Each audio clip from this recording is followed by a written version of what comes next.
On va commencer ce webinaire sur Flow and Mindfulness, des webinaires co-organisés entre la HEI Gévo, FabLag et Loico, et avec aujourd'hui aussi l'intervention de Unisavoie Mont-Blanc ainsi que Ressources Mindfulness. On est heureux de vous voir aujourd'hui.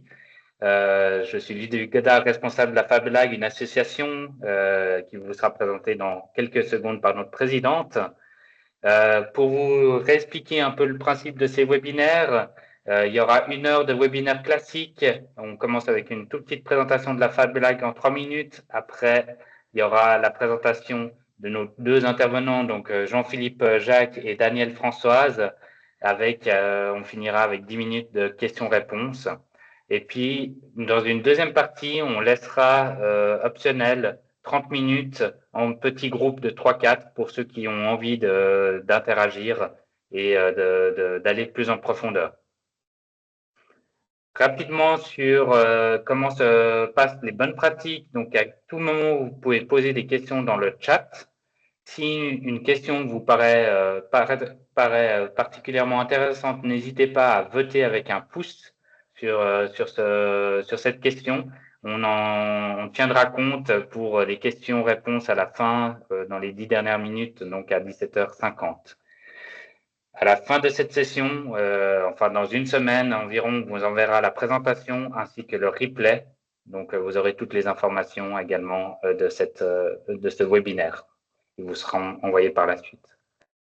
Voilà, je laisse désormais la parole à notre présidente, Marie Blazet. Bonjour à toutes et tous, c'est un plaisir d'être avec vous aujourd'hui pour vous présenter la Fabrique de l'Agilité. Alors, la Fabrique de l'Agilité, qu'est-ce que c'est? Je vais vous présenter notre raison d'être. C'est de contribuer à l'évolution positive du monde de travail et de la société. Et comment ça se passe? C'est vraiment articulé sur 3 axes. C'est vraiment en lien avec l'intelligence collective où on s'inspire et on apprend entre nous, entre les différents personnes qui gravitent autour de la Fab Lab que vous découvrirez plus en détail sur la slide prochaine. Créer des ponts aussi entre le monde de la recherche et les entreprises. C'est important pour nous de vraiment s'axer sur ces 2 dimensions, d'avoir de l'expérience concrète et d'avoir aussi de la recherche académique qui abonde dans ce sens. Et c'est aussi en lien avec ce qu'on va entendre aujourd'hui par rapport à la qualité de nos intervenants.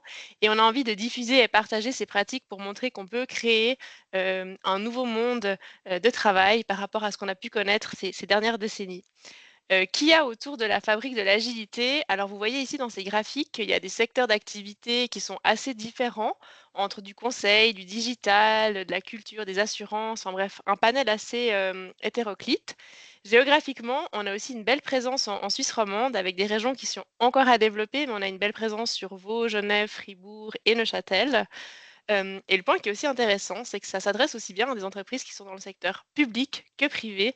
Donc on voit que c'est pas forcément, à une catégorie type d'entreprise. On essaye aussi d'avoir des tarifs accessibles pour que, ben, toutes entreprises puissent participer et vous voyez, brièvement les grilles des tarifs qu'il y a.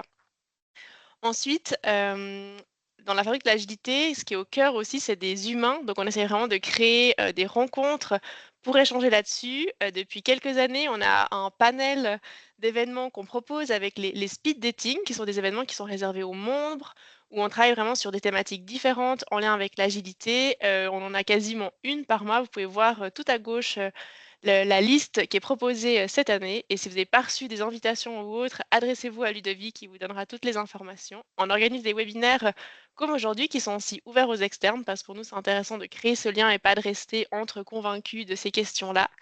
Il y a aussi des visites d'entreprise qui sont réservées aux membres, qui sont toujours très riches. On a encore eu de très beaux échanges à Bobst, le mois dernier et à noter, où il y a eu l'année passée plus de 200 participants et c'est un événement qui est pas encore comme Paléo, mais presque, qui se remplit assez vite.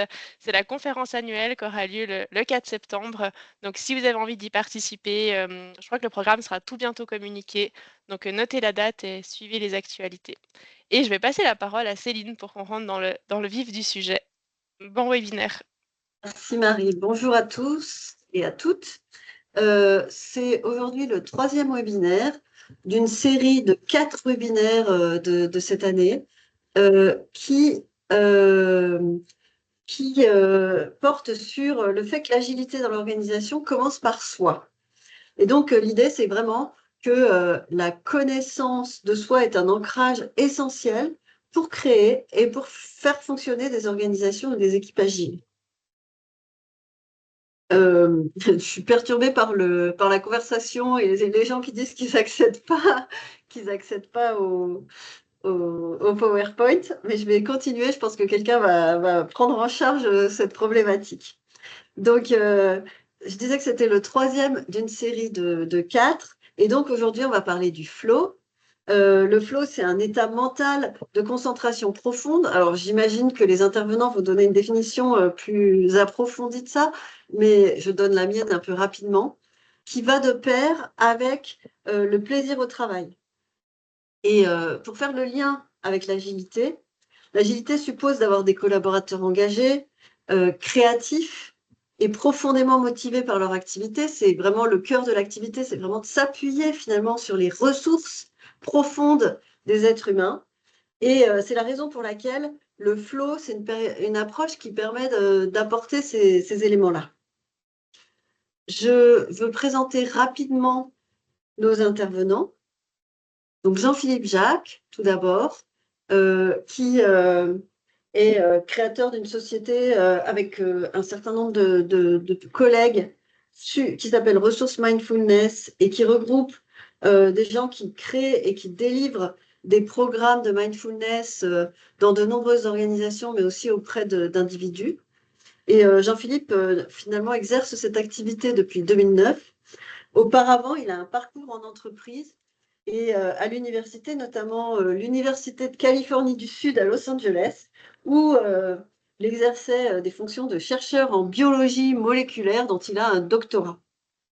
Et puis Daniel, Françoise, qui est directeur adjoint de l'Institut d'administration des entreprises IAE Savoie-Mont-Blanc à Annecy, et qui a écrit la première thèse francophone sur la méditation au travail. Donc, désormais, on va leur donner la parole. Bonjour à toutes et à tous, je suis très heureux de participer à ce webinaire et puis j'ai le plaisir de vous présenter non seulement un programme, une formation autour du flow, le concept lui-même et puis aussi une étude qui s'est organisée à partir de ce travail. Donc, on va vous prendre par la main pour vous faire découvrir de quoi il s'agit. Peut-être certains connaissent, peut-être d'autres découvrent. Alors, flow et mindfulness, d'abord, le contexte actuel au travail. Le contexte actuel au travail, c'est pas quelque chose de nouveau, mais vous avez tous et toutes pu observer une évolution. Dans les années 90, on était beaucoup dans des enjeux liés à la sédentarisation. Et donc, la réponse sociétale à ça, c'était l'essor des activités physiques sportives, le jogging, le footing, le fitness, etc., etc. Et puis, aujourd'hui, le contexte, il est complètement différent. Depuis une dizaine, vingtaine d'années, on est beaucoup dans le digital, le numérique, le multitâche, et ça veut dire qu'on est beaucoup plus dérangé dans nos activités, et donc c'est devenu indispensable de renforcer nos capacités attentionnelles. Donc, on parle de santé attentionnelle. L'impact potentiel, si on n'y prend pas garde, il est énorme. Je vous donne quelques chiffres calculés par McKinsey et le World Economic Forum récemment. Il est évalué au niveau mondial, bien sûr, à 12 trillions de dollars. Et puis, ça se traduit, bien sûr, par l'absentéisme, par du burn-out, par un coût très élevé, non seulement au niveau économique, mais aussi au niveau humain. Vous avez quelques données qui sont présentées ici. La bonne nouvelle, c'est que nous, on part du principe qu'il existe des solutions, des réponses, des stratégies qui peuvent permettre vraiment de faire la différence. Pareil, au niveau personnel et au niveau collectif, au niveau de l'entreprise. Et une des clés de la solution, c'est de réconcilier, d'ajuster l'équilibre entre le mode faire et le mode être. En anglais, il y a un jeu de mots qui est très facile. It's all about human beings and not human doings. Donc, redevenir un être humain et non pas un faire humain. Donc, pratiquement, se réapproprier une matière première qui est très convoitée, c'est-à-dire l'attention, notre attention, et deuxièmement, revisiter la notion de sens, de joie, de plaisir au travail. Donc, ça peut sembler difficile, périlleux pour certains, mais on est convaincu que c'est de plus en plus indispensable de se poser ces questions. Et c'est dans cette optique-là qu'on a développé différentes formations qui s'adressent aux entreprises, autant au niveau individuel qu'aux équipes, qu'aux collectifs. La formation que je vais vous présenter maintenant, elle prend racine premièrement dans les enjeux, dans la démarche basée sur le mindfulness, hein, une dimension contemporaine du mindfulness. Je vous proposerai quelques définitions tout à l'heure, hein, et aussi le flow, qui est peut-être un petit peu moins connu. Alors, le mindfulness au niveau sociétal, ben, vous avez pu voir, hein, vous allez à la gare, vous allez dans un kiosque à journaux et maintenant tout le monde sait de quoi il s'agit. Et quand je fais un séminaire en entreprise, je demande si quelqu'un a déjà pratiqué et 3 personnes sur 4 lèvent le doigt parce que la méditation, voilà, c'est quelque chose qui est devenu vraiment grand public. Mais pas que. Hein. Un des aspects très importants, il nous semble, de cette histoire, c'est aussi de voir comment réconcilier la posture de pleine conscience, c'est-à-dire quand même beaucoup l'être, hein, avec le faire, l'action. Comment être à même de donner le meilleur de soi quand on est au boulot, quand on est dans les loisirs, quand on est au cœur de l'action.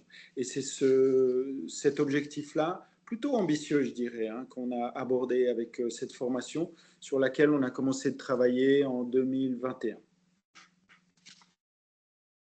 Alors, un temps pour soi, comment ça va? Quelle que soit la démarche, il y a cette dimension mindfulness, hein, que certains connaissent, mais pas tous. Et la mindfulness, j'aurais envie de dire, il y a 50 nuances de mindfulness possibles et imaginables.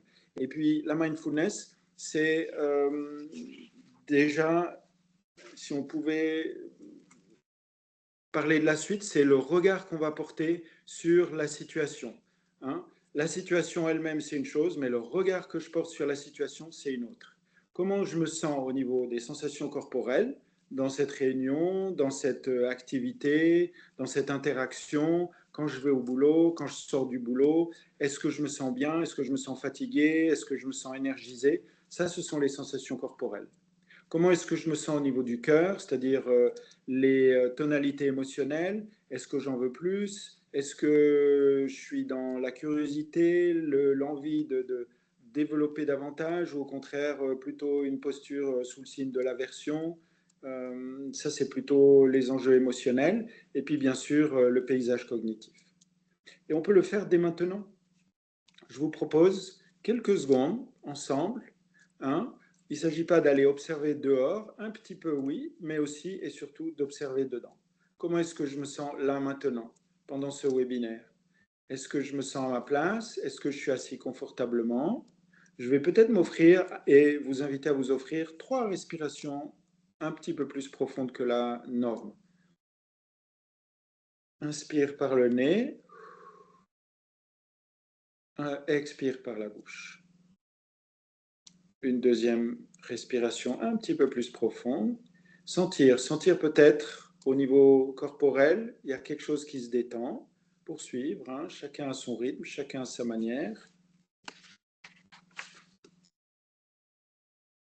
Et ce qui est vrai au niveau des sensations corporelles, c'est aussi vrai au niveau des émotions. Est-ce que là, je suis plutôt content, curieux, ouvert ou plutôt replié sur moi? Et puis au niveau du paysage cognitif, c'est-à-dire est-ce que je suis focalisé sur ce qui se passe, sur ce qui se joue maintenant, ou est-ce que j'ai la tête ailleurs? Est-ce que je suis préoccupé par une réunion qui a eu lieu ce matin? Est-ce que je suis dans l'anticipation? Voilà, ça c'est les caractéristiques du paysage cognitif. Et ça peut sembler pas grand-chose, hein, ça demande peu de temps, mais le bénéfice, il est avéré. C'est-à-dire que si je ne prends pas le temps pour moi régulièrement pendant ma journée de travail, je m'expose à des dangers. Hein. Voilà, c'est ce que j'ai voulu illustrer avec cette diapositive. Maintenant, qu'est-ce qui se passe au travail? Ben, on n'est pas toujours raccord, on n'est pas toujours synchro entre nous. Hein, il y en a peut-être ceux qui sont à fond les mains dans le cambouis, ceux qui sont pour donner un coup de main, et puis ceux qui ont pris un petit peu de recul, de distance, et puis qui disent hey, les gars, attendez, qu'est-ce qui se passe?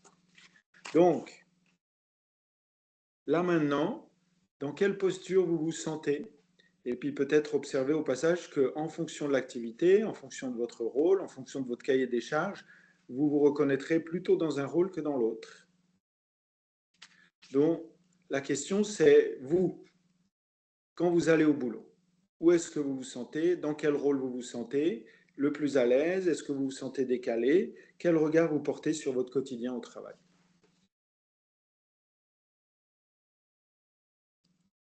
Et si on poursuit, l'information clé pour moi, c'est que la mindfulness, premièrement, ça donne des outils extrêmement pertinents et avérés comme ayant un impact bénéfique, et ça se comprend et ça se pratique. Alors, de quoi s'agit-il? Quelques définitions. Une première définition, hein, dans une posture, je dirais, éthologique. Hein, c'est un clin d'œil ici, hein, on a mis un dauphin, mais on est tous des dauphins, peut-être, je ne sais pas. En tout cas, est-ce que la question, ce serait, est-ce que le dauphin se reconnaît? Est-ce que vous vous reconnaissez quand vous vous regardez, quand vous tournez le regard, votre attention sur vous? Est-ce que vous arrivez à identifier quelles sont vos sensations corporelles, vos émotions, vos pensées, vos impulsions vis-à-vis de tel ou tel enjeu dans tel ou tel cadre? Et ça, c'est une invitation à cultiver le discernement. C'est une première porte d'entrée par rapport à cette posture de mindfulness. Une deuxième définition, plus classique, je dirais, hein, c'est le contraire du pilote automatique. Il s'agit de porter son intention sur ce qui se joue là maintenant, dans l'instant présent. Et donc, c'est vraiment un engagement intentionnel, très délibéré, premièrement. Deuxièmement, dans quelle posture je m'inscris, c'est-à-dire est-ce que je suis plutôt dans le jugement, ou plutôt sur le repli sur moi, ou plutôt dans l'ouverture ou la curiosité. Et ça, c'est quelque chose qui va s'entraîner, donc. Ça s'inscrit dans une démarche beaucoup plus large, hein, et il y a bien sûr d'autres pratiques de méditation sur lesquelles je ne vais pas m'arrêter maintenant, mais voilà. Sachez que c'est vraiment, c'est très très riche. D'autres définitions qui sont proposées, certaines plus opérationnelles que d'autres. Il y en a une qui me plaît beaucoup, hein, qui convient bien, ce sont les 5 facettes de la pleine conscience. Et je vais les mentionner, et vous pouvez voir comment ça fonctionne chez vous. Hein. On a tous une facette plus solide, plus développée que d'autres, et c'est tout à fait normal. Et je les mentionne, et vous pouvez faire une auto-évaluation en quelque sorte, pendant que je les évoque. Premièrement, la capacité à observer une situation, hein, et vous avez pris note, comment ça fonctionne au niveau des tonalités, des sensations corporelles, des émotions et des pensées.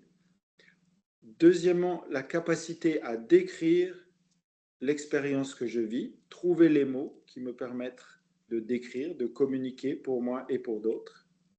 Troisièmement, la capacité à être dans une posture ouverte, curieuse et non dans le jugement.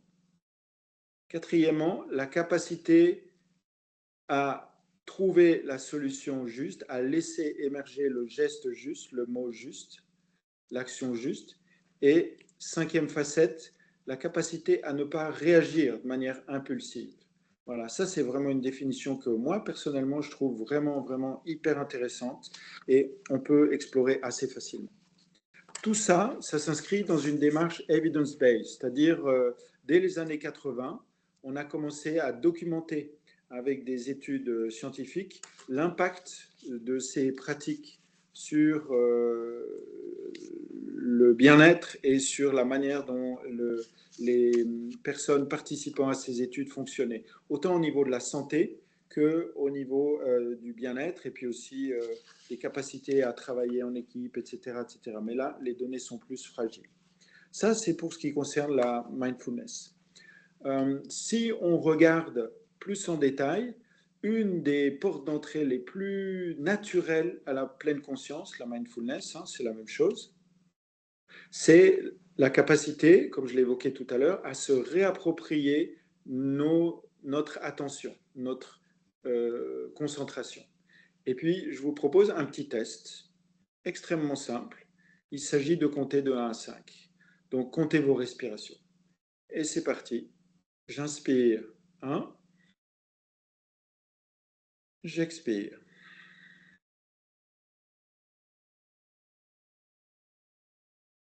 J'inspire 2.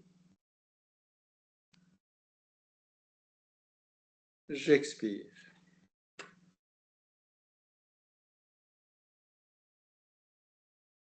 J'inspire 3. J'expire.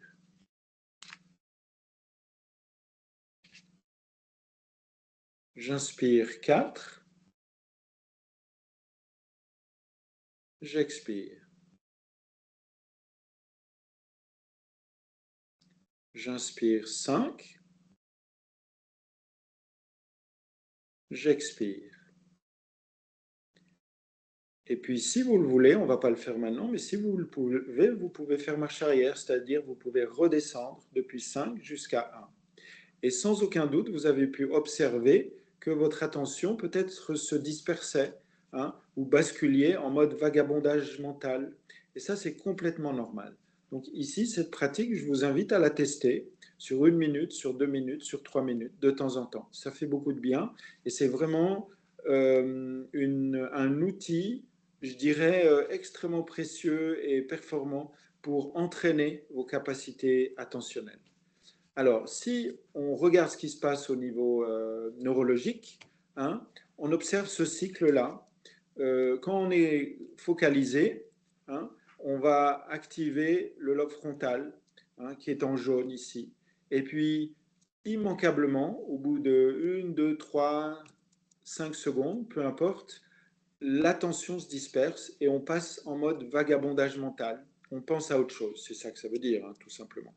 Et puis, à un moment donné, on prend conscience qu'on était dans le vagabondage mental.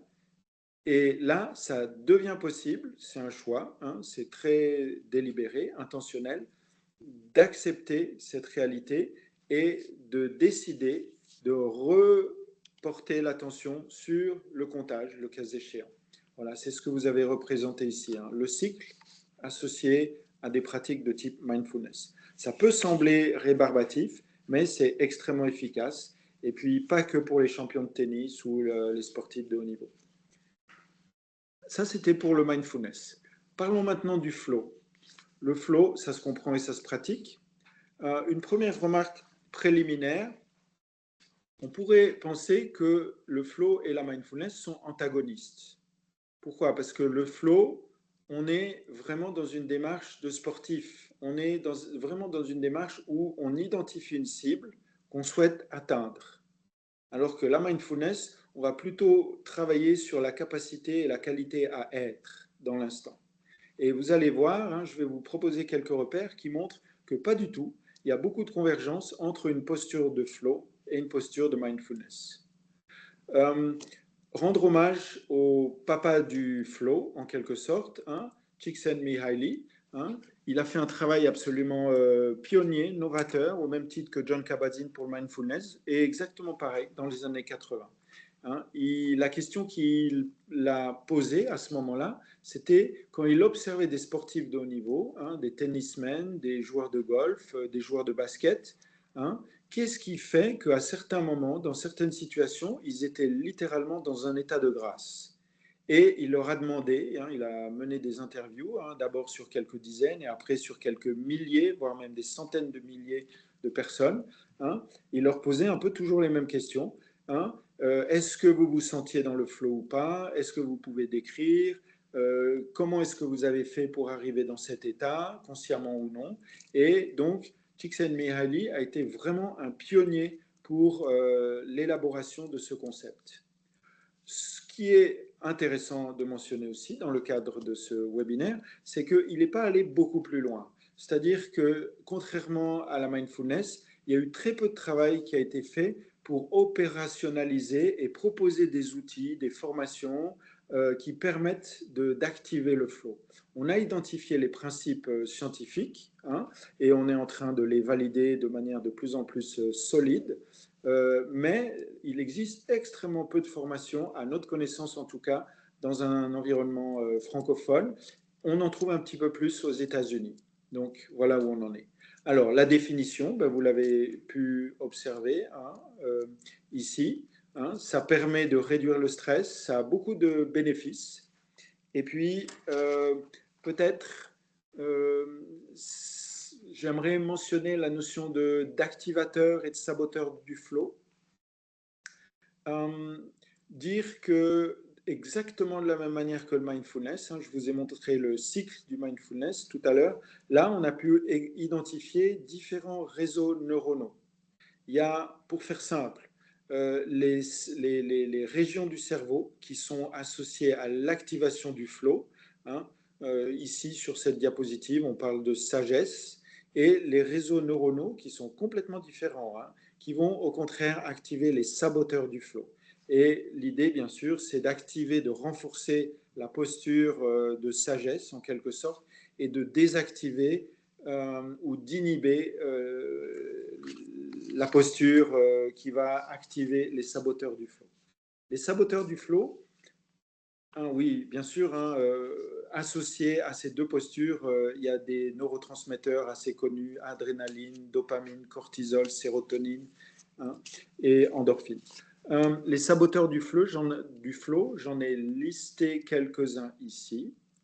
Et c'est extrêmement intéressant parce qu'on l'a tous vécu. Quand vous allez dans une situation donnée et que vous sentez ces saboteurs-là que j'ai listés qui sont présents, ça veut dire que le moment est venu de prendre soin de vous. Ça veut dire que le moment est venu de vous extraire d'une dynamique neurologique toxique. Si on bascule trop dans le jugement, c'est fatigant, ça va consommer beaucoup d'énergie psychique et pas de manière productive. À l'inverse, si vous êtes dans une posture de flow, alors la motivation, elle sera très forte. On parle d'ailleurs de motivation intrinsèque. Et la signature de cette présence sous le signe du flow, c'est l'activation de la curiosité, la motivation, le sens, la passion, la capacité à fonctionner de manière autonome, même si on travaille en équipe, et bien sûr se sentir à l'aise, se sentir dans une posture de maîtrise. Et là, on est vraiment dans le flow, quelle que soit l'activité, que ce soit les loisirs, le sport ou le travail, seul ou en équipe, dans la nature ou au bureau, c'est la même chose. C'est un état. Et au passage, l'idée, c'est vraiment de renforcer la probabilité, la capacité à induire cet état et faire en sorte que ça devienne une compétence, peut-être même un trait de personnalité. Mais on n'en est pas là, rendez-vous dans une dizaine d'années. Une autre manière de parler du flow, c'est de parler de la courbe de Yerkes-Dodson que vous voyez ici, c'est-à-dire la représentation de la notion de performance en fonction du stress. Donc je déroule assez rapidement, mais la courbe, elle est extrêmement simple en fait. Quand est-ce que vous vous sentez bien? Quand est-ce que dans une action donnée, vous vous sentez au top? Ça correspond à un stress moyen, ni trop fort, ni trop bas, que vous voyez représenté ici. Et si on est dans les extrêmes, c'est pas bon. Une autre manière de représenter ça, qui peut être extrêmement pratique et facile d'accès, je dirais, c'est de voir par rapport à une situation donnée, une tâche donnée, quel est le défi. Et si le défi est trop élevé, on va plutôt basculer dans l'anxiété. Et donc l'invitation, si on est dans l'anxiété, c'est de renforcer les compétences ou au contraire de réduire le défi pour se replacer dans la diagonale du flow, c'est-à-dire entre l'anxiété et l'ennui. Et si je suis dans l'ennui, voir comment renforcer le défi. C'est ce que vous avez représenté ici. Alors, 3 niveaux de flow. Peut-être Daniel, tout à l'heure, vous en parlera plus en détail, au niveau des citations, du travail, l'argumentation scientifique, je dirais. Nous, dans notre formation, dans les formations qu'on propose et dans les interventions d'une manière générale, on s'est rendu compte que c'était extrêmement pertinent et c'était inspirant d'aborder la notion du flow individuel. Comment est-ce que je me sens moi dans ma bulle? Comment est-ce que je peux prendre soin de moi? Comment est-ce que je peux faire en sorte que face à un défi donné, dans un contexte donné, je puisse accéder à l'état de flow, donner le meilleur de moi-même. Ensuite, le flow social ou le flow relationnel, c'est-à-dire quand je suis en interaction. Qu'est-ce qui fait que quand je vais rencontrer telle ou telle personne, je me sens à l'aise, je me sens inspiré, je suis presque, comment dire, bluffé par ma créativité, par la facilité avec laquelle ça fonctionne. Là, je suis dans le flow. À l'inverse, il y a des gens avec lesquels c'est pénible, c'est difficile, je dois faire beaucoup d'efforts, c'est fatigant, etc. Ben là, je suis pas dans le flow. Donc la question, c'est comment est-ce que je peux me placer dans le flow? Et le flow collectif, c'est-à-dire ce que nous, dans la plupart de nos formations, on mentionne sous le titre de flow universel, c'est-à-dire voir comment trouver sa place dans quelque chose de plus vaste que nous. Hein, par exemple, un environnement familial. Si quelqu'un a une fibre familiale développée, le fait d'avoir la chance de vivre dans une famille épanouie, transgénérationnelle, etc., ça va activer le flow universel. On inscrit notre présence dans une transmission transgénérationnelle, dans une dynamique transgénérationnelle. Pareil au niveau d'une start-up, au niveau d'une organisation, au niveau d'une institution, d'une entreprise. Hein. Si je suis aligné par rapport au sens, par rapport aux valeurs, par rapport aux performances, par rapport à la raison d'être de l'entreprise, là, il y a de fortes chances que le flow universel va être facile d'accès chez moi. Alors, d'un point de vue très pratique, opérationnel, je ne vais pas m'attarder, mais là, il y a beaucoup de matière. Hein, donc, je vous invite à revoir peut-être tranquillement ce webinaire, quitte à arrêter, faire des arrêts sur image. Pour être dans le flow, hein, je vais les lister, mais très brièvement. Premièrement, quelle est la tâche que vous vous engagez à accomplir et quelle est la nature du défi? Hein, on dit c'est ironique, mais quand même, hein, ne pas se fixer un défi trop élevé. Être 104% en dehors de sa zone de confort, c'est déjà pas mal. Ensuite, indispensable de décider dans quelle direction vous avez envie d'aller. Si vous savez que vous voulez monter sur cette montagne, ben vous avez plus de chances de l'atteindre. Si vous hésitez, vous allez être flou, vous ne serez pas dans le flow. Ensuite, le feedback. Hein. Organisez les activités pour avoir une rétroaction la plus claire possible, soit vous, venant de l'intérieur, soit venant d'une personne de confiance. Ensuite, voir si vous avez créé les conditions propices pour être complètement focalisé, concentré sur votre tâche. Je traduis, arrangez-vous pour ne pas être dérangé, hein, ce qui est difficile aujourd'hui. Donc, ça veut dire se couper des réseaux. Moi, je sais que personnellement, quand je travaille sur un dossier de fond et que je vais être dans le flow, je vais me couper de ma messagerie, je vais mettre de côté toute sollicitation, distraction potentielle, et vraiment, ça vaut la peine. C'est ce qu'on vit, par exemple, quand on va se promener dans la nature aussi. Très souvent, on a plein de bonnes idées quand on va se promener dans la nature, parce que là, on est pleinement immergé dans ce qu'on fait et on est plus créatif. On a un sentiment de contrôle, oui, un défi, mais on a l'impression qu'on va s'en sortir. Donc, ça donne l'envie de retrousser les manches. Par exemple, moi, j'adore faire la cuisine, mais ne me demandez pas de faire quelque chose de trop compliqué. Sinon, je vais me prendre la tête et je ne serai pas dans le flow. En revanche, s'il s'agit de faire des lasagnes, alors là, je vais m'éclater, surtout s'il y a des copains qui viennent manger le soir, parce que je vais me mettre au service de la bande de copains. C'est des petits trucs, hein, tout simple, c'est beaucoup de bon sens. La notion de motivation, motivation intrinsèque versus extrinsèque, c'est peut-être des termes un peu compliqués, mais en fait, c'est extrêmement simple. L'idée, c'est d'avoir du plaisir en chemin, plutôt que de vouloir atteindre le but à tout prix. Est-ce que là, un pas après l'autre, vous êtes dans une posture de plaisir, de joie, de sens, ou est-ce que vous serrez les dents et vous êtes dans le je dois absolument atteindre tel ou tel objectif? Et puis, ça c'est plus subtil, mais peut-être certaines l'ont vécu, la notion de soi disparaît. Je me mets complètement au service d'une tâche, d'une réalité. Hein. J'oublie ma petite personne. C'est ça que ça veut dire. Et puis, alors quand je rencontre des gens dans le cadre de formation, je ne vais pas parler du flow au travail dans un premier temps, parce que ça c'est plus subtil, plus délicat, mais je vais aborder le flow dans le cadre des activités de loisirs, du temps libre, des activités sportives, de créativité, etc., etc.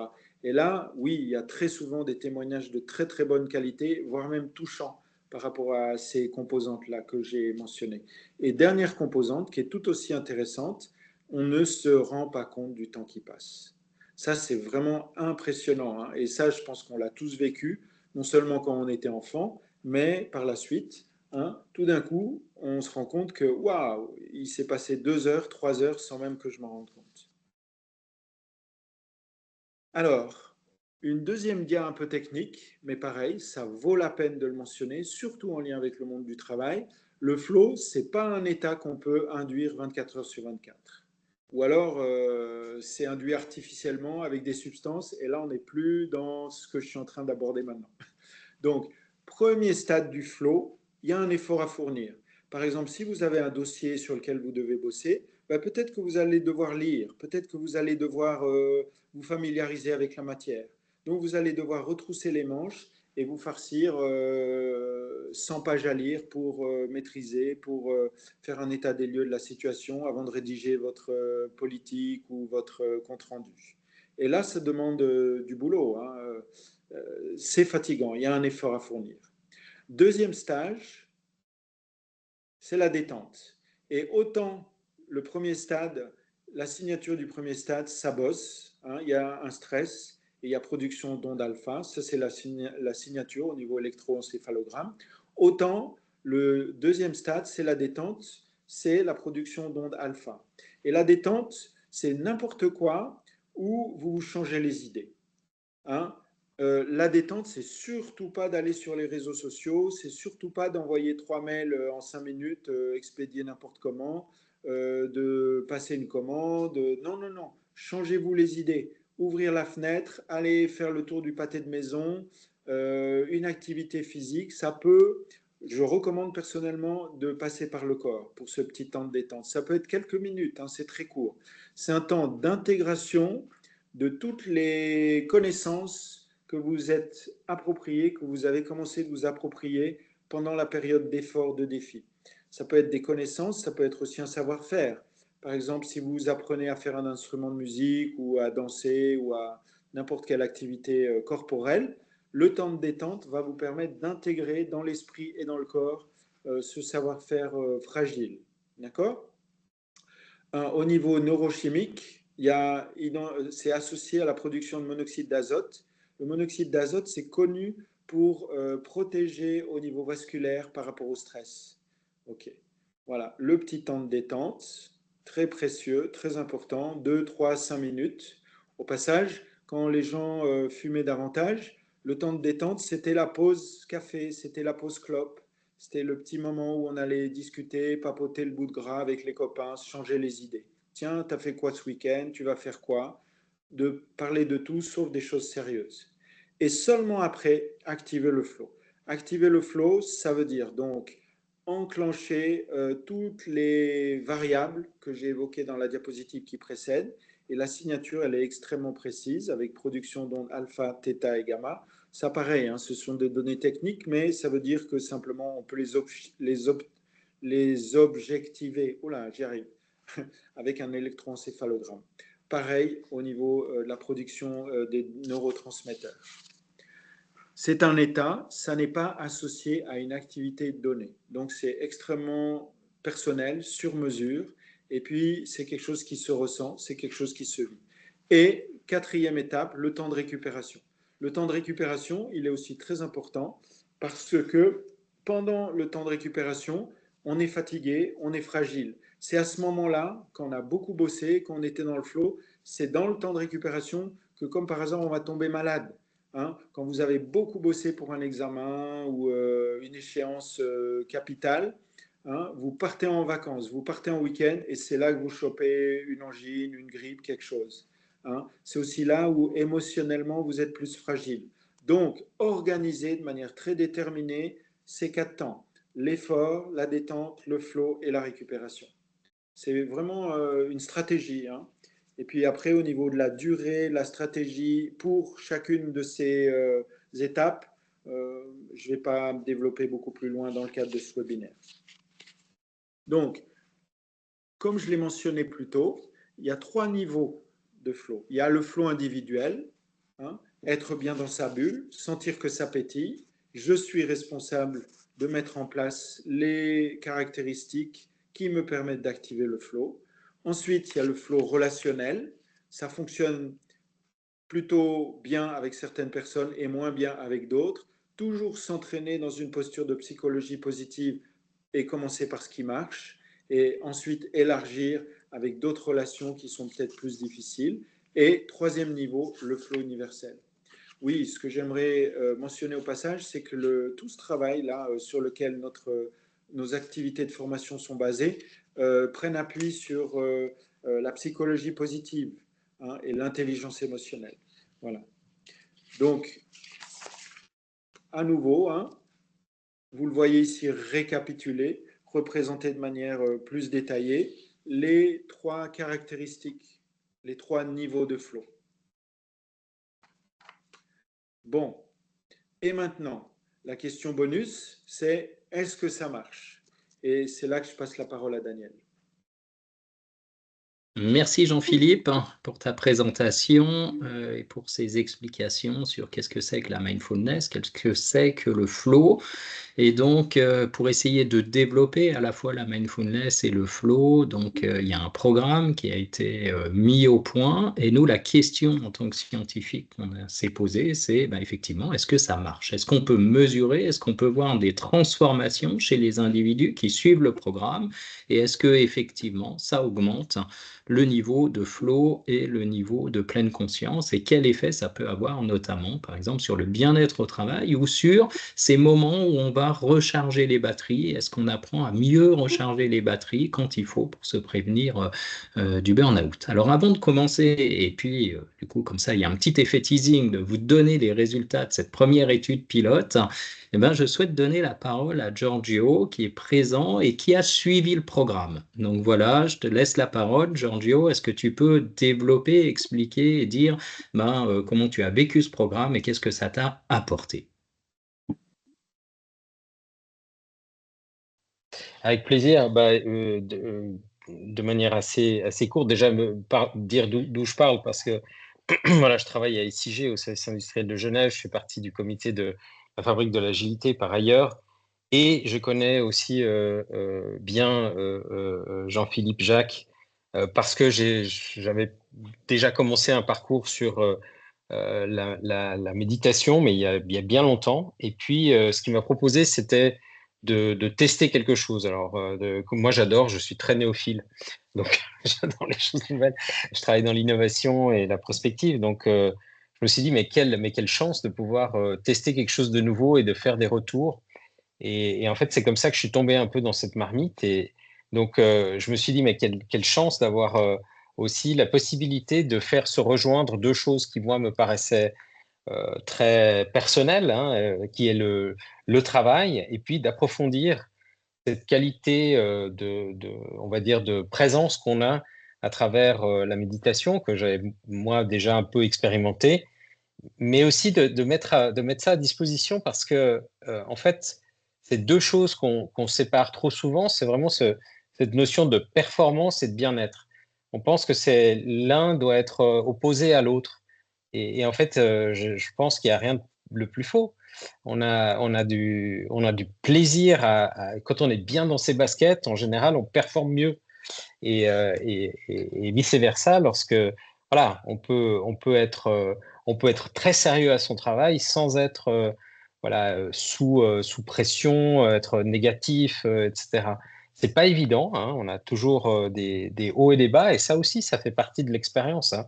Donc, pour moi, c'était une chance d'explorer ce flow en contexte professionnel. Donc, ce que j'en ai retiré, hein, pour anticiper un peu, peut-être et aller un peu plus vite sur les résultats concrets, c'est que pour moi, c'était important. J'ai vécu, en tout cas ces derniers mois, j'ai pu mettre en pratique aussi des choses parce que SIG, vous avez peut-être entendu parler, bon, ceux qui habitent Genève, certainement, mais les autres aussi. C'est une entreprise qui a été beaucoup bousculée en termes de direction, d'image, et c'est pas toujours facile à vivre, hein. Donc il y a des changements, hein. C'est des choses qui sont fortes.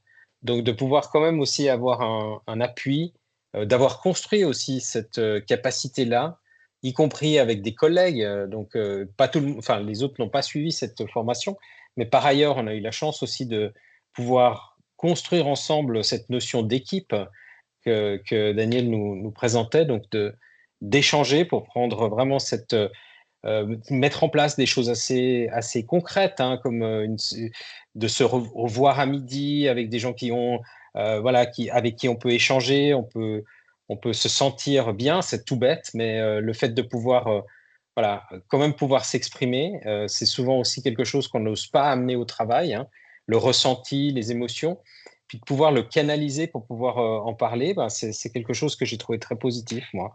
Donc, des outils concrets, c'est aussi un aspect qui est important, c'est que dans ce type de formation, c'est pas quelque chose que j'ai vécu comme de théorique, hein. Il y a des apports théoriques, comme ça a été fait dans la présentation pour vraiment, on va dire, faire du evidence-based, hein, mettre quelque chose de concret au niveau scientifique, mais c'est aussi très expérientiel et très tourné vers son propre projet, son propre, disons, les éléments qu'on veut bien amener et apporter. Et puis aussi la relation qu'on tisse avec les autres participants, avec des binômes.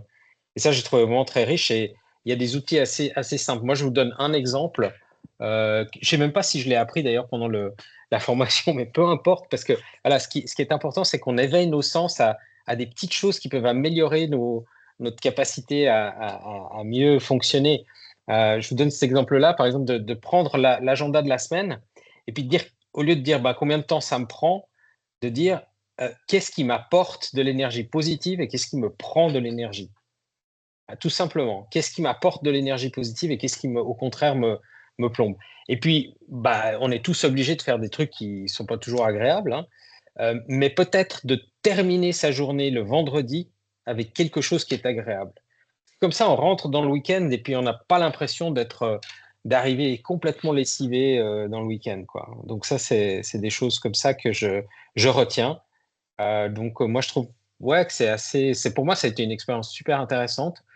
Et puis, ça permet de développer cette notion que je trouve intéressante parce que voilà, ce flow qu'on voit bien à travers les gens qui ont programmé, par exemple, ils vivent ça, les gens qui ont fait du sport, ils vivent ça, les gens qui ont fait, je ne sais pas, qui se prennent au jeu, comme on dit, ils connaissent ça.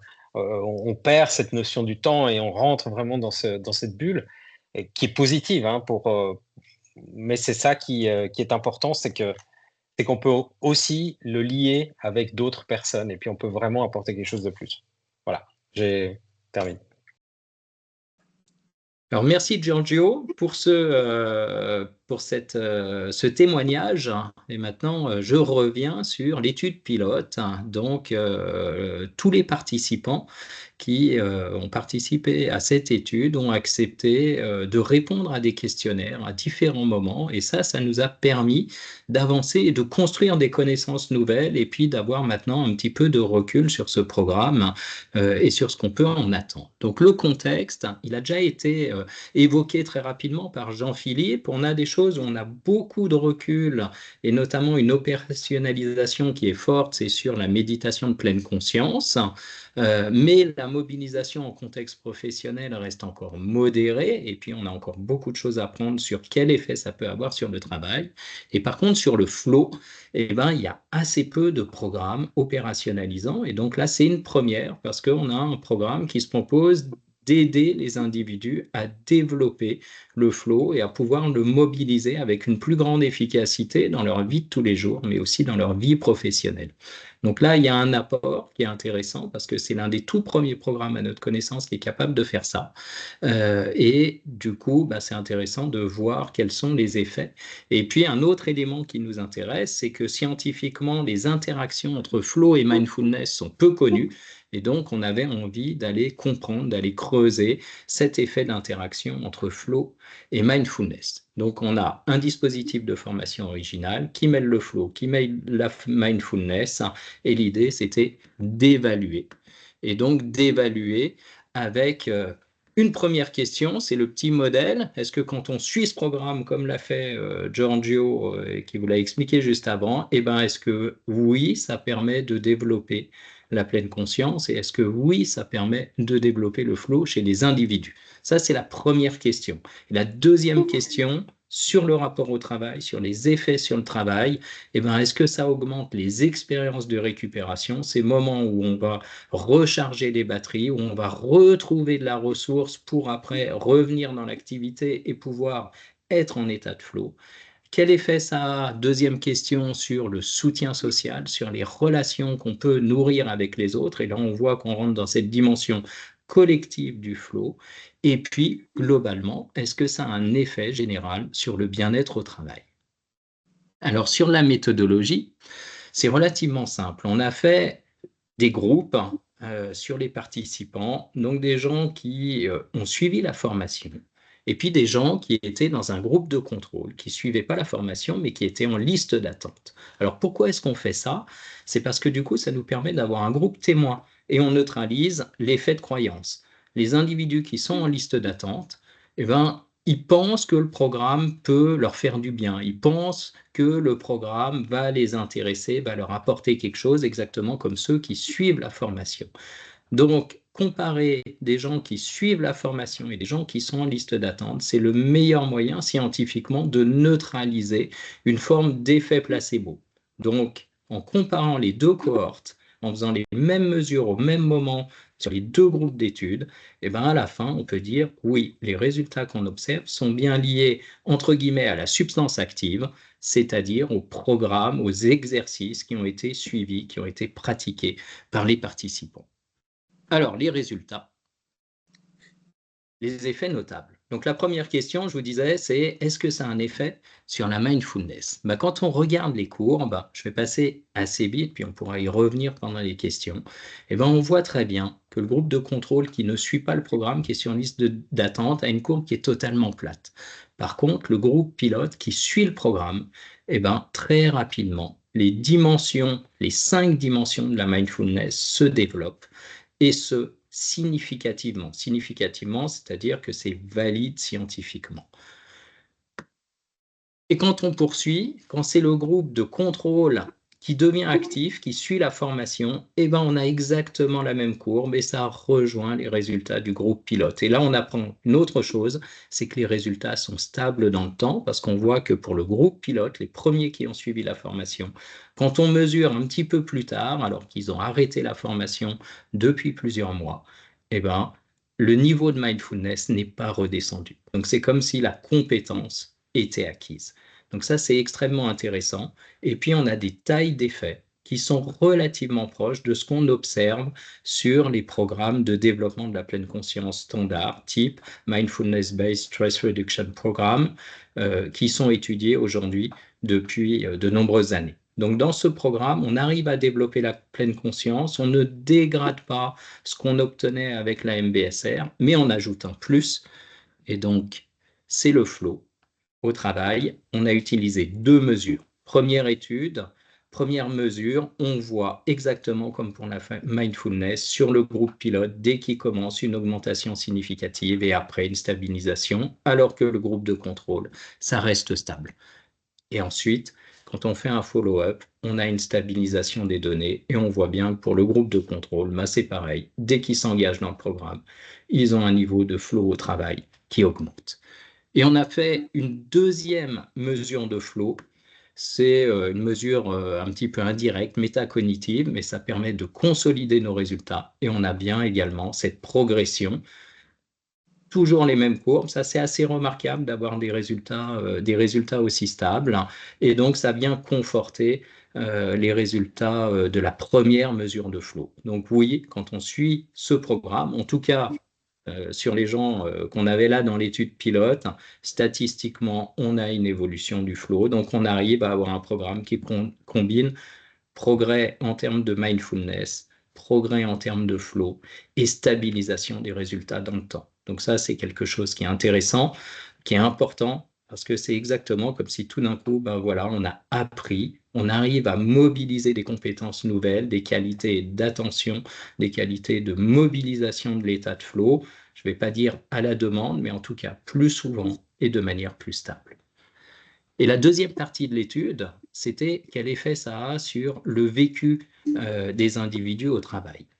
Les expériences de récupération, donc ces moments et ça c'est bien connu scientifiquement, sont des moments clés pour prévenir le burn-out et pour pouvoir soutenir un engagement fort au travail, et ben, les expériences de récupération augmentent significativement. Donc là, on a utilisé des mesures très standards de la littérature scientifique et on voit qu'on a les mêmes stades. Les gens ont de meilleurs moments de récupération, plus de moments de récupération, des moments de récupération plus efficaces.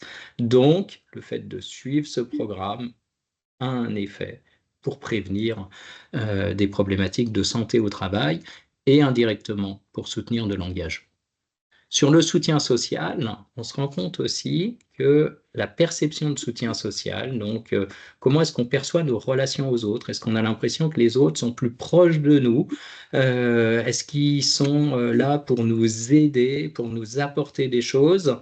Là, on a des résultats qui sont très proches d'une étude qu'on avait faite sur la mindfulness sur Air France. Effectivement, il y a une augmentation du sentiment de soutien social.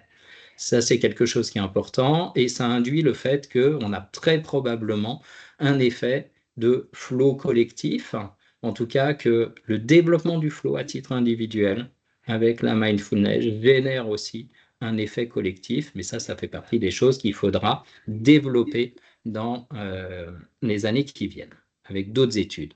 Et enfin, sur le bien-être au travail, là-dessus, on s'est appuyé sur une étude et une mesure développée par des collègues de l'IAE de Grenoble, donc la mesure SLAC, qui mesure 4 dimensions: la perception de sens, la qualité des liens, donc là on est un petit peu sur la même dimension que le soutien social, mais donc la qualité des liens qu'on nourrit avec ses collègues au travail, la nature de l'activité qui est la nôtre et la qualité de cette activité, la perception qu'on a de la qualité de cette activité, c'est globalement est-ce qu'on a le sentiment de pouvoir bien faire son travail, et enfin le confort. Donc ça c'est la perception générale qu'on a de notre confort au travail. Et ben on voit une progression qui est significative, avec là aussi une stabilisation dans le temps. Donc, c'est évidemment une première étude, mais si on doit retenir des éléments absolument clés, je passe très vite, on se rend compte que oui, le programme de Flow et Mindfulness au travail, tel qu'il a été développé par Jean-Philippe et son équipe, semble avoir un effet positif sur la pleine conscience et sur le flow, et que ces éléments ont un effet sur la qualité des expériences de récupération, donc la prévention du burn-out et le soutien de l'engagement, et enfin un effet positif socialement et globalement positif sur le sentiment de bien-être au travail. Voilà, donc c'est un programme qui semble atteindre ses objectifs, qui est très bien accueilli par les participants, qui pourrait contribuer au bien-être et à la prévention des risques psychosociaux, évidemment dans le cadre d'entreprises, d'organisations, qui a une politique globale. Voilà, ça ne sera pas une baguette magique, c'est un élément qui va dans le sens d'une politique de prévention et d'accompagnement du changement dans les organisations. La prochaine partie de l'étude, parce qu'on a envie de continuer, là on a des résultats super encourageants, c'est d'aller voir ce qui se passe dans des organisations globales pour voir si ça transforme les organisations et les collectifs de travail. Peut-être je vais reprendre pour conclure avant d'ouvrir sur les questions-réponses. Évoquer en très peu de temps la marche à suivre, comment s'y prendre, c'est comme d'apprendre à piloter un avion ou une voiture. Ça ne suffit pas de lire un manuel de pilotage, il faut pratiquer. Donc voilà, nous on a mis en place différentes formations, différents processus pour se familiariser avec les outils et puis se les approprier. Et une des formations qui fonctionne le mieux, c'est celle qui est évaluée par Daniel. C'est une formation qui a lieu sur 2 mois avec des séances en Zoom ou en présentiel, en collectif, en groupe de 1h30. Et puis, il est demandé aux participants un petit temps de pratique chaque jour pendant la durée de la formation, entre 15 et 20 minutes, 25 minutes maximum, quelque chose comme ça. Voilà, donc en très peu de mots, avec ces 2 mois de pratique, on arrive au résultat que Daniel a mentionné. Il y a d'autres formats qui existent. plus pour se familiariser, pour découvrir. Hein, par exemple, le mois prochain, il y aura un atelier en ligne et puis un atelier en présentiel où on va aller explorer tout ça, proposer quelques outils de base, je dirais, qui permettent de se faire une idée, de goûter à la démarche. Et puis, bien sûr, si vous êtes intéressé à titre personnel ou au sein de votre entreprise ou de votre groupe, joindre l'étude, ben, vous êtes tout à fait bienvenu. Et dans ce cas-là, les prochains groupes vont s'ouvrir cet automne. Hein. Voilà, on va en rester là. Et puis, on va ouvrir pour les questions-réponses. Alors, est-ce que il y a des questions de la part des participants? Alors moi, je devais en poser une et en espérant que Jean-Philippe peut répondre aussi.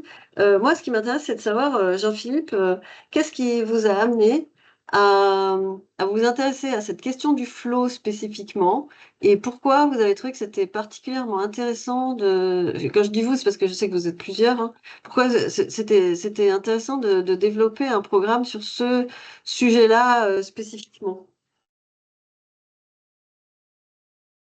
Ah.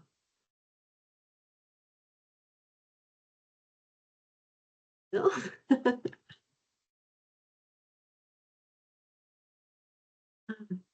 Apparemment, Jean-Philippe est toujours muet. Philippe,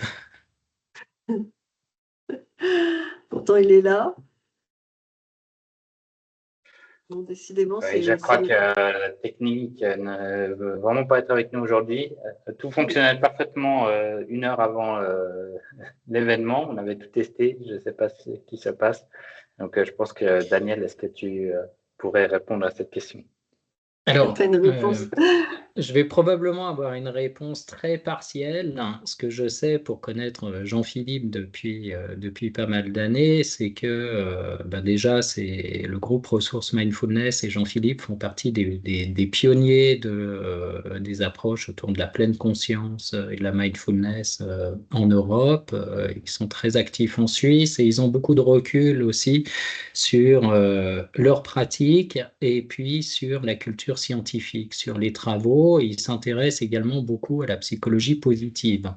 Et il y a depuis quelques années des travaux qui essayent de faire ces liens entre psychologie positive et mindfulness, parce qu'on n'est pas exactement dans les mêmes champs. Et il y a des programmes comme MBCT for Life qui essayent de faire ce lien. Et assez naturellement, ils se sont dit, ben voilà, il y a quelque chose de quand même très fort, de très structurant qui est la notion de flow. Et paradoxalement, il y a peu de programmes qui permettent de développer ça. D'où cette idée à cheminer progressivement, de se dire, ben, si on essayait de travailler les deux notions en même temps et de construire un programme cohérent, et qui va se centrer vraiment sur deux composantes extrêmement fortes pour pas mélanger plein d'éléments et faire un petit peu Monsieur Plus de Balzel. Voilà. Et donc, par rapport, ils ont commencé à construire ce programme justement pour articuler ces deux notions. Pardon, Céline.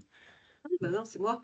Moi, j'avais aussi souvenir, je suis un peu désolée que Jean-Philippe soit muet, mais qu'il y avait un peu l'idée que la méditation et la mindfulness, ça correspondait pas à tout le monde, que parfois dans l'organisation, c'était vu un peu comme quelque chose de passif, alors que le flow, ça met dans l'action et ça met dans l'énergie, et que c'était aussi dans ce cadre, enfin, c'était aussi cet élément-là qui était assez central dans ce dispositif. Tu fais bien de le souligner parce que la méditation de pleine conscience a souvent cette image de retrait du monde, de passivité, alors que c'est un élément qui est essentiel pour s'engager dans l'activité. Et du coup, on est un petit peu comme sur une fusée à 2 étages. On travaille la compétence attentionnelle et après, le flow qui est de diriger son activité par rapport à quelque chose qui fait sens et où on va trouver une source d'énergie extrêmement forte. Mais pour ça, il faut avoir la capacité à le monitorer, à le travailler. Donc voilà, un peu une fusée à 2 étages et à terme, il y aura peut-être les programmes qui vont cohabiter avec peut-être pour les gens moins avancés ou en tout cas plus éloignés de la pleine conscience, une première étape qui serait de développer les compétences attentionnelles et après d'intégrer le flow. Et puis pour les gens qui veulent aller directement vers l'articulation des deux ou qui ont déjà pratiqué un peu la pleine conscience, d'avoir un programme intégré qui va permettre de raffiner et d'aller beaucoup plus loin dans la pratique et d'intégrer cette dimension action. Et puis, l'action collective, le flow collectif. Ça, c'est un élément qui est important dans le programme et sur lequel Jean-Philippe insiste beaucoup, parce qu'une entreprise, c'est quelque chose d'éminemment collectif. Voilà, il n'y a pas de grand projet sans équipe. Merci pour cette réponse. Alors, on a une autre question sur l'étude, la recherche qui a été faite. Comment elle continue? Est-ce qu'elle va être élargie? Est-ce qu'elle va être approfondie? Enfin, quelles sont les suites par rapport à ça? Alors, c'est une étude pilote. Donc, ce sont des résultats vraiment préliminaires, mais qui sont intéressants. Donc, ça, c'est déjà un premier signe. Et elle continue là avec d'autres groupes donc, qui ont été lancés par Ressources Mindfulness dans différentes organisations. Et donc, là, on continue à collecter des données avec exactement le même dispositif pour vraiment consolider nos données et puis avoir des données issues de contextes les plus variés possibles. Donc ça, c'est une première phase. Et puis la seconde phase, ça va être de lancer des études, cette fois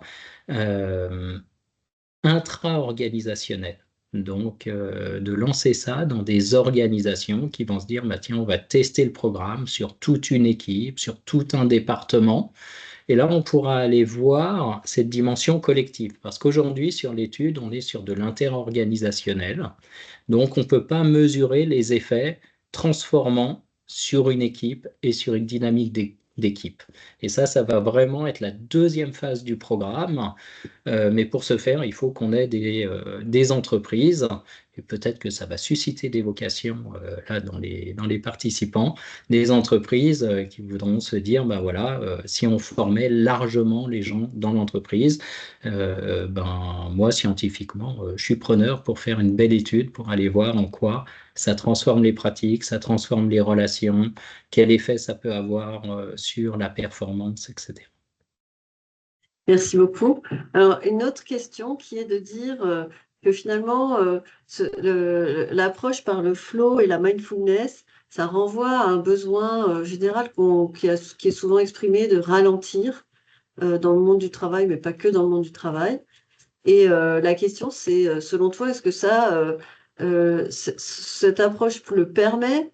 Et est-ce que finalement on peut faire ça individuellement, c'est-à-dire est-ce que je me forme et puis je vais ralentir individuellement, ou est-ce que il faut pas plutôt convaincre les dirigeants et dans ce cas-là, comment faire?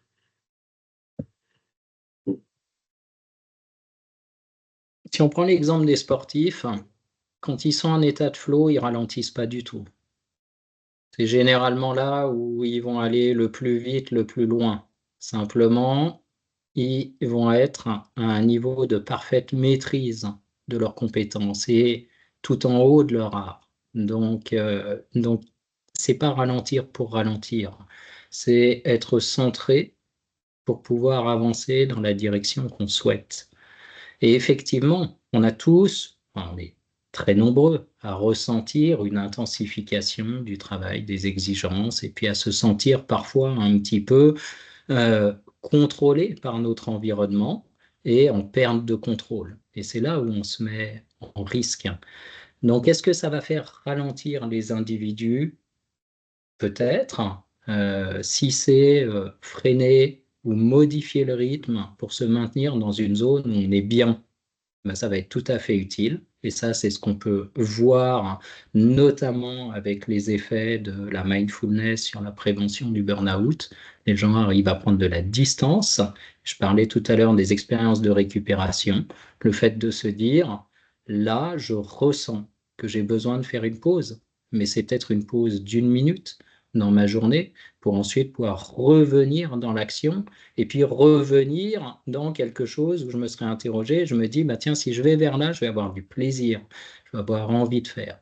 Donc oui, on va ralentir et peut-être que dans les entreprises, collectivement, on peut se dire, ben, où est le sens?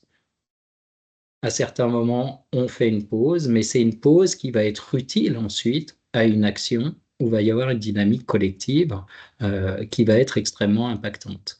Donc si on prend la métaphore des sportifs de haut niveau, des équipes à haut niveau, oui, ils savent quand est-ce qu'ils doivent faire une pause dans l'entraînement.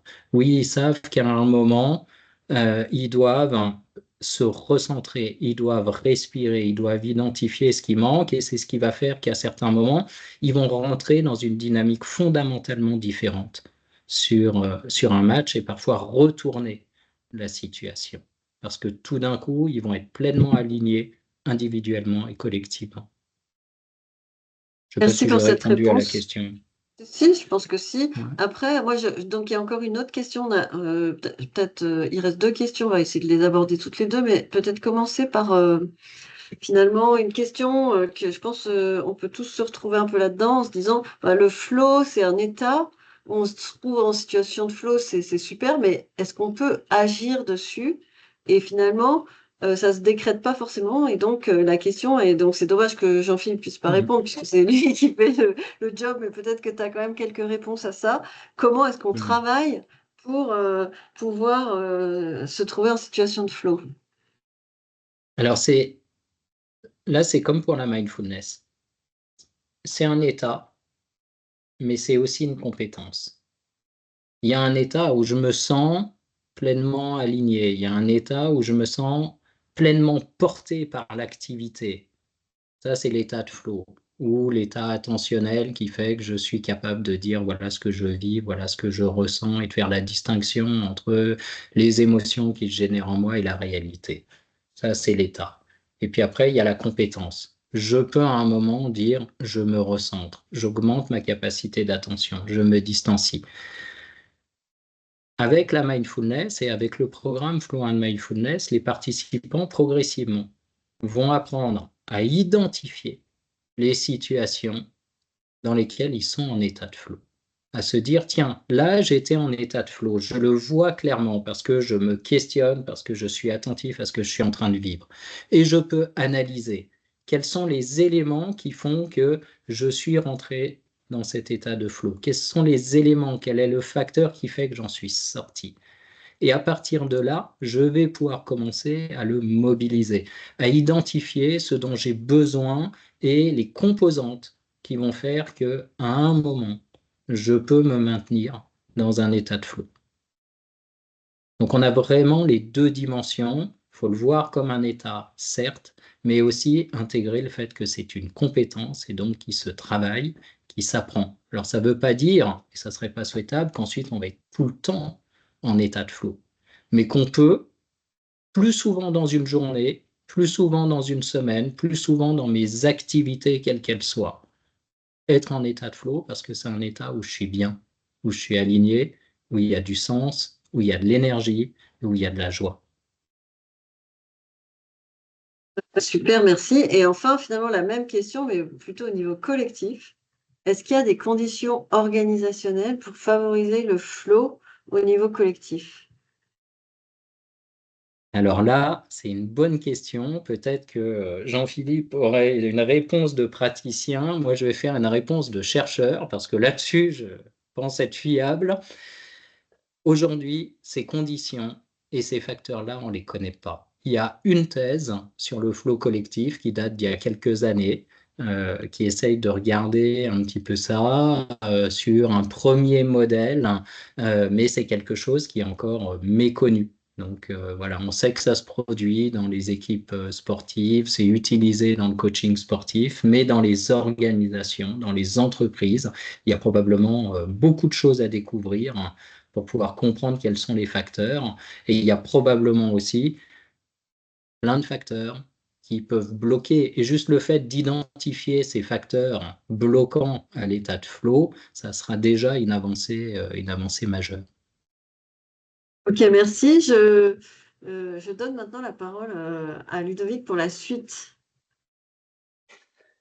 Parfait, merci infiniment Daniel et pour le jeu d'équilibrisme que tu as fait aujourd'hui.